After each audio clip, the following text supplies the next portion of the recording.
welcome back. Thank you for joining me again. I really appreciate you taking the time out of your day to spend a little time with me. Sorry. Right now, in this video, I am going to discuss my relationship with the Morrighan. I have a lot to say about the Morrighan.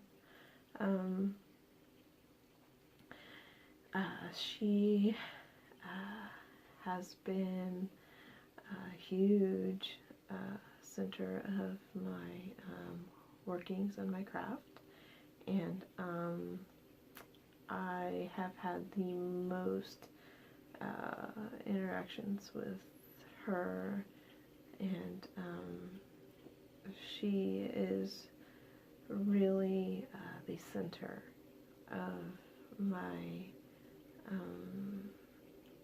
work with goddesses. So if you have watched my other videos, you have heard a couple of my stories that I have of the experiences that I have had with her. She has really connected with me, and she really sticks around. Like I said in one of my other previous videos, when I first encountered her, I was very nervous about working with her. She is a triple aspect goddess, and she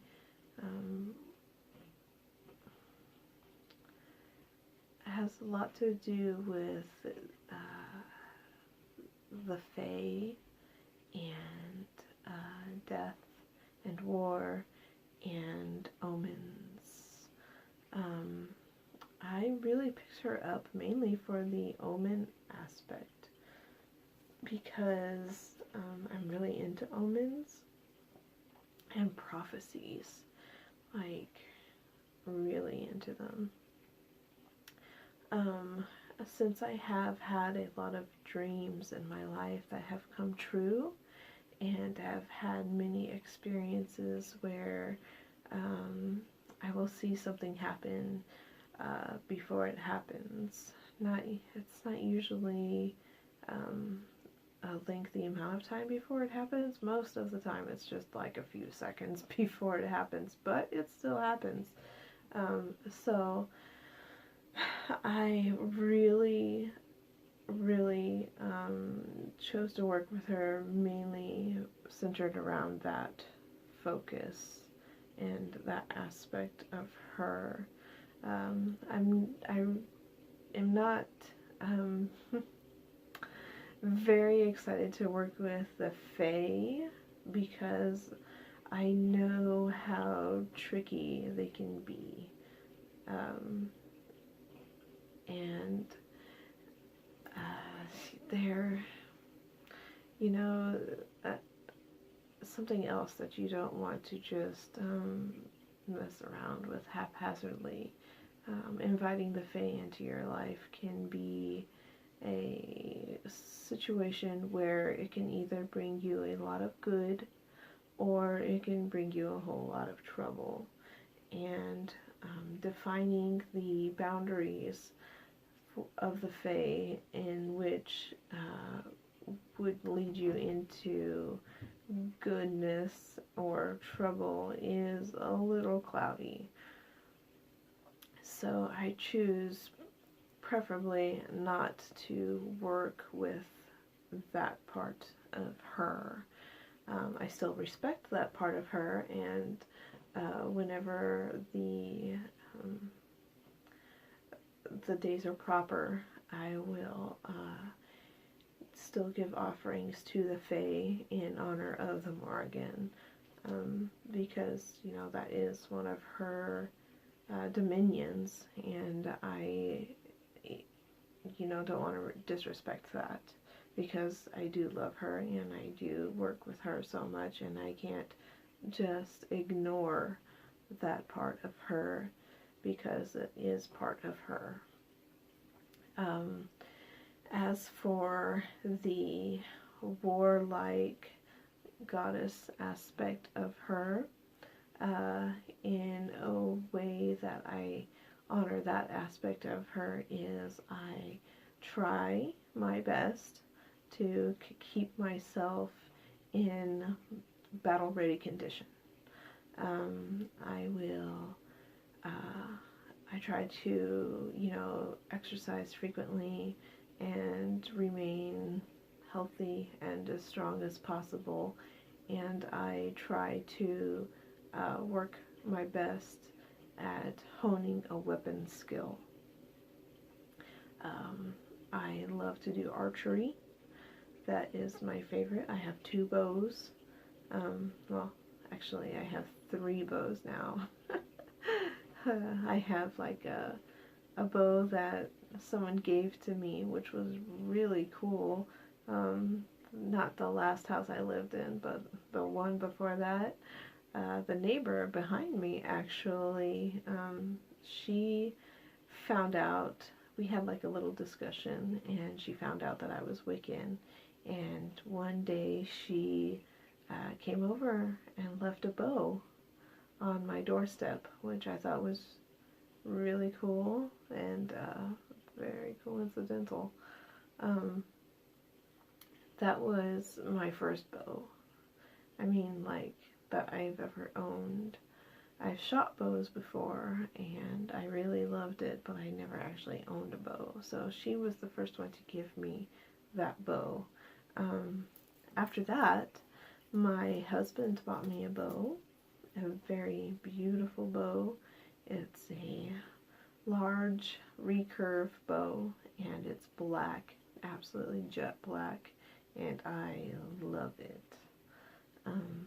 I also found a really good deal on these little hand crossbows. They're very small, but oh, they are powerful. They are way more powerful than I realized they would be.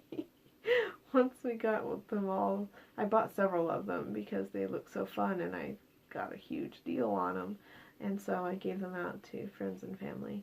And once we got them strung up and were actually shooting them, they turned out to be really powerful for little tiny hand crossbows. So that is the weapon of choice that I like to keep myself skilled in. And as for the omens aspect of her, I just really call upon her to aid me in my dreams and understanding my dreams, and deciphering any signs and symbolisms that I see in current day events, or really anything that I read or notice myself. I like to have her guide me into understanding that a lot more, like if there is a message that is really underneath the surface, and she really helps me out there. There's a surprising amount of omen underneath the surface of a lot of things that are going on today.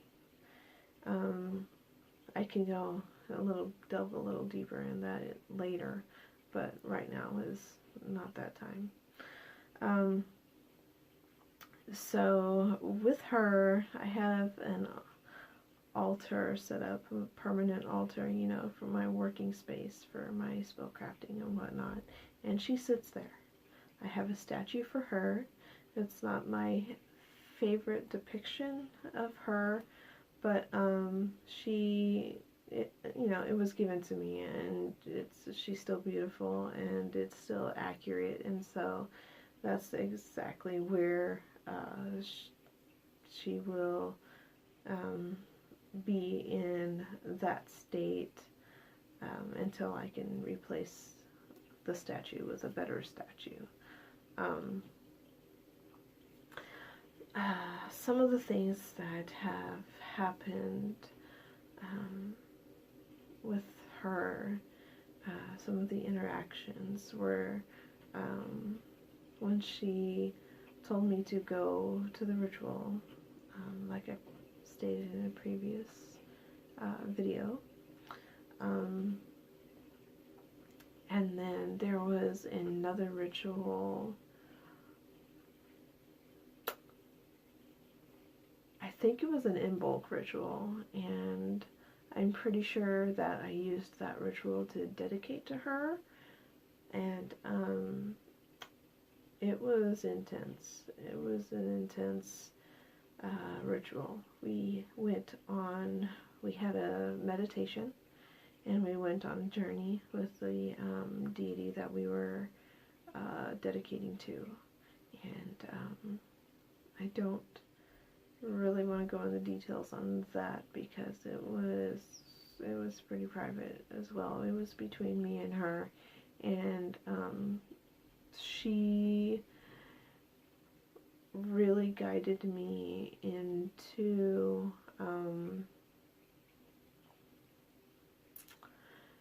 taking care of some of my weaknesses, some things that I really thought were holding me back in life, and she helped me to overcome those things, and I believe that today I'm a better person because of that. It was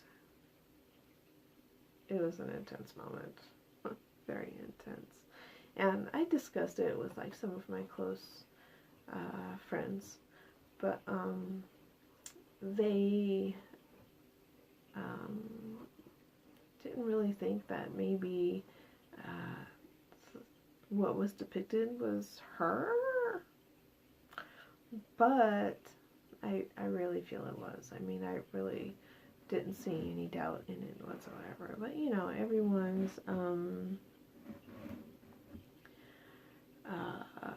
opinions differ, and you really can't know the true depth of the situation unless you are the person that's experiencing it.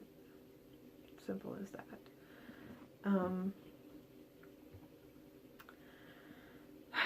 Like I said before, I used to speak to ravens, and they wouldn't seem to speak back, and I never really thought much of it at all. I thought it was just normal, but after, you know, growing up and thinking back on those times, it wasn't really normal. Not normal at all. And so I really, after a long period of time of working with her, I realized that, you know, maybe she was also one of those deities that had really been along my path the whole time.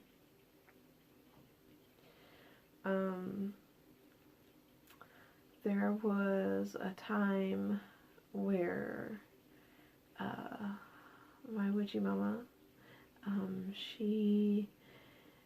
her and I were hanging out one day discussing really nothing important. We were just kind of hanging out together. I was at her house and we were chilling and talking, and she said how she really wanted like a crow, like a baby crow. she would love to have a pet crow. I was like, oh yeah, that would be really cool, you know. I would love to have a pet crow too, even though I really don't like to keep birds because of all the animals that can be kept. I really think it's terrible to keep a bird because they have, you know, the ability to fly for miles and miles and miles and just be the ultimate symbolism of freedom. And when you cage that and clip that, to me, that's just the ultimate shame. It's terrible. Birds really should not be kept. But, you know, having a pet, crow or raven or owl or hawk, you know, that, I mean, who wouldn't think that would be really cool? It's like a cool thing, you know, having a relationship with such a creature. But shortly after she said that, it was maybe a couple weeks to a month after she said that, and she contacted me and told me to come over and see her, and I did. And it turns out that one of her friends found an abandoned baby crow. Coincidence? I think not. And he brought it to her, and she was raising it, and she wanted me to see it. And I thought, wow, if someone wasn't listening that day, you know, like that discussion was heard. And she took care of that baby crow for a while, but she lived in kind of a, let's say, bustling neighborhood with a lot of nosy neighbors, and she felt like she would get in trouble or whatnot by having this baby crow. And on top of that, you know, she ran a full-time business, and she had a lot of things on her plate. And so she asked me to take the crow and take care of it and help her to help relieve her of some of the responsibility because she had a lot on her plate. And I did that. I took this baby crow in, and I fed it, and I kept it, and I talked to it, and I loved this little baby. But I also was not in the position to have a bird, and I'm not interested in keeping birds. Like, the idea is really cool, but the actual act of keeping the bird was really not in my interest. And so I found a friend who was very interested in keeping a crow, and this friend also worked for her as a tarot reader, and he took upon this baby. And so it was like a baby. He was also he also worked with the Morrighan very closely. We all had a very close relationship with the Morrighan, and so it was kind of like a sign for all of us, you know. And so he took on this baby crow, and I believe he still has this baby crow. And he's been a very good little crow father. And this, in the time that we've all had this baby crow and taken care of this baby crow, like a lot of dreams happened through us. And the crow, every time this crow was inside of the dream, there was always a strong message, a very, very, very strong message. And so it was really like our lady was contacting us and speaking to us through this crow. And I think that was a really cool experience that was shared amongst several people who worked with the Morrighan. So, you know, in ways that I honor her, back to that, whenever I want to thank her for helping me out and whatnot, I always try to feed the crows. I know they like cat food. Really, like any corvids. I mean, I know she's mainly focused like around ravens and whatnot, but any of the corvids that I can, I feed. I feed them as much as possible. If I find crow feathers, I put them on her altar. I have a knife that is dedicated to her, which I use in some of my rituals, some of my spell work that I do. I also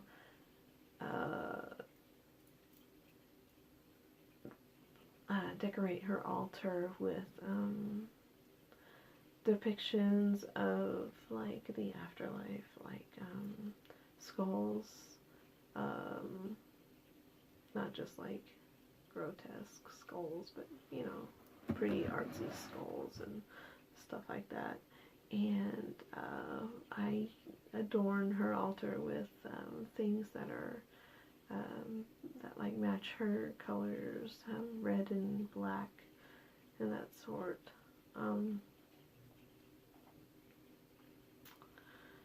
Oh, let's see what else.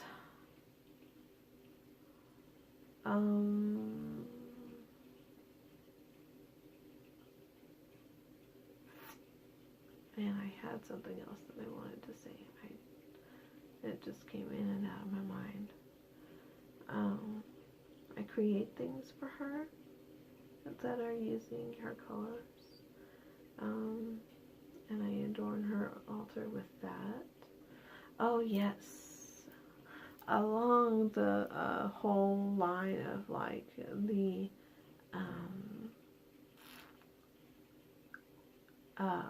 death realm, like I forget what the word is called, but she is known for escorting souls, you know, between one realm to the other. There was a time where, well, quite a bit of time, where after my grandmother died, on the anniversary of her death every year, I would be contacted by her. When sometimes I didn't know it, I would often forget about the anniversary of her death. And then something would happen and I would realize that it was my grandmother trying to contact me. And you know, I would look at the calendar, pardon me, and I would realize, oh my gosh, this is the exact time, you know, that my grandmother died. So there was sometime, I don't know if it was last year or the year before. I think it's been like like a year and a half now. Actually maybe 2 years, because this year, last time, we were evacuating from hurricanes. So I believe it's been 2 years, but my husband's grandmother on his father's side passed away. And we came to visit her one last time before she left us. Whenever we visited her, her and I sat close to each other, and she held my hand, and we talked like we had known each other forever. And like we had always been really close. Like, out of everyone on my husband's side of the family that I've met since we got married, her and I were the closest. There was just an indescribable bond, immediate bond between us, and we loved to sit and talk about the weather and all the weird things that would be happening. And so when we were visiting her to say goodbye, I felt like my grandmother was there too. And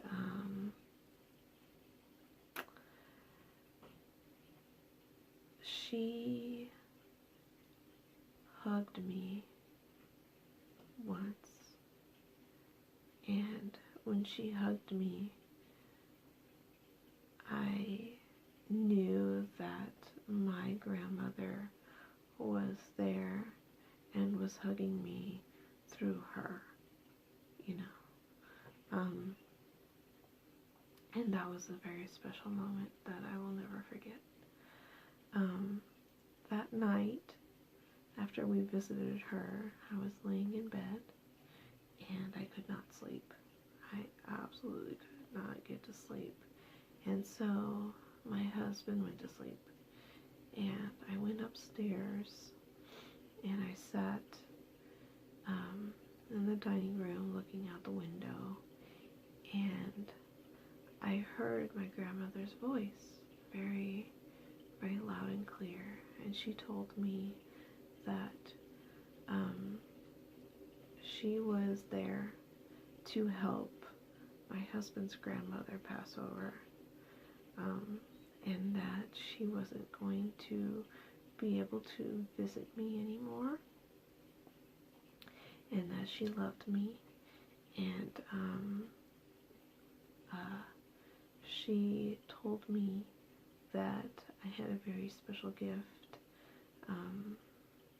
of being able to communicate with spirits, and that I needed to really use that gift to help others pass over and like mediate between those who are passing and their family members. And that was a rough moment. I cried a lot at that moment, a whole lot. That was tough for me because I love my grandmother, and I really appreciated her visiting me after she died. You know, there was always rough times, and she always seemed to pop up at the right time and comfort me like she used to. So that was hard for me, but I listened, and I'm very sensitive, and so hearing that I should be helping people pass over and mediating with loved ones it didn't really excite me because I cry at the drop of a hat, and being so sensitive, you know, it's not like I try to avoid those kinds of things, but it's not something I want to focus on, you know. I don't want to cry all the time and be sad all the time and whatnot, so I haven't really picked that up. I mean, I still consider it, and I still keep it at the top of my mind about things that I should be focusing on. But I'm like, I want to take care of some other things first before I try to tell people messages from their loved ones and deal with their pain, you know. But I really feel like that was part of the Morrighan being in my life. I feel like she I feel like I've always had that ability, and maybe she has been with me to guide that ability, or to help me do her job.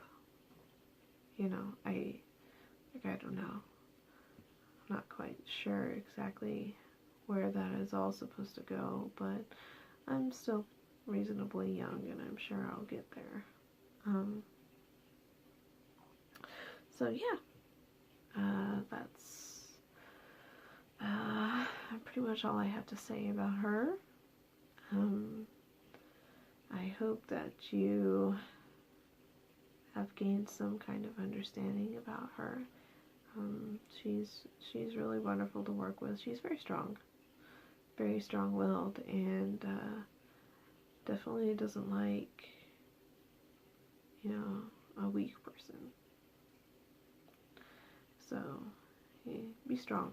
If you're a nice, strong-willed person, then pick her up, you know. Maybe she can help you or work well with you. Definitely don't be afraid of the dead. Do not be afraid of the dead if you want to take on the Morrighan, because there's a lot of that aspect with her, and she's not afraid to show it. She's not shy about it whatsoever. If you want to research her more, I really can't help you out there. That's not really my up to my capabilities, but there are plenty of things out there. I think that a really good book that has a lot about her is called The Celtic Underworld. That's a good book. It's got some good stuff about her on there. Tumblr is a really good resource for her and whatnot. So, yeah. I hope you enjoyed this video, and I will see you in the next video speaking about Cernunnos. Thank you very much for spending this time with me.